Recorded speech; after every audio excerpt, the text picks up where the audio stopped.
June 2025. It's been exactly a year ago since my daughter transferred school. I've gotten used to being alone. Pero hindi nawala sa sarili ko ang laging masayahin dahil alam kong kasama kong Panginoon. Sabay nito, isang taon na ding lumipas simula nga ako yung magdesisyon na mag-vlogs para magbigay tuwa at ngiti din sa iba. Kahit anong sitwasyon at pagsubok natin sa buhay, lahat na nangyayari at ganap ay may layunin ang Diyos sa ikatatag ng ating sarili at pamilya.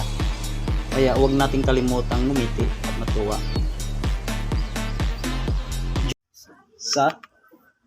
Bilangan natin. Maganda pag hawakan niyo po nakaganyan lang sa ano Okay.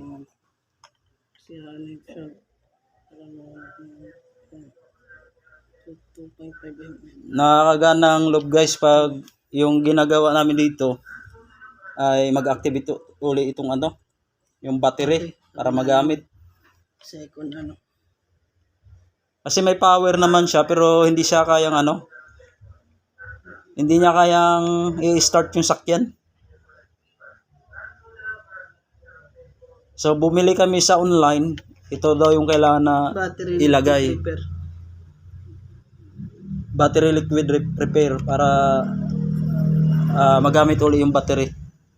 So mayroon po siyang guys, tamang sukat sa bawat ng lagay ng tubig ng battery. Kailangan hindi lang siya mag-apaw. Ayun, kailangan hindi siya umapaw. Pangatlo na. Bawat tigta 3 drop siya. Dalawa? Dalawa. Tansyahan lang na. Pangatlo. Kasi yung liquid, meron pa siya sa liquid. Nag-activate lang siya sa liquid niya. Okay to guys kasi ang battery ng sasakyan ngayon talagang mahal. Mahal sa walang pera. Gaya namin. Pero sa mga may pera, mura lang yan. So ito lang mo ay remedy. O paano pagana tong battery. Slide ng konti. Dalawa. 2.5 ml. Nakailang butas na tayo? 4 na. May dalawa na lang. Okay, last 2. Tapos papabayaan lang natin siya. Magcha-charge na siya dyan. Matik na magcha-charge. Dalawa. Pero may caution to mga guys, bawal to inject sa gasolina. Doon sa tangke ng motor sa sasakyan. Sasabog yun. Sa battery lang ito. Pagliliyab kasi ito buo na battery. Ito nano activator, buhay na liquid talaga siya. Okay. Kaya kapag kahit nga ngayon kung tatry mo to sa sasakyan, naandar agad yung sasakyan mo kasi buhay na liquid siya. Last na to. Last na. Tapos tatakpan mo lang siya ng maigi. Pagkatapos. Okay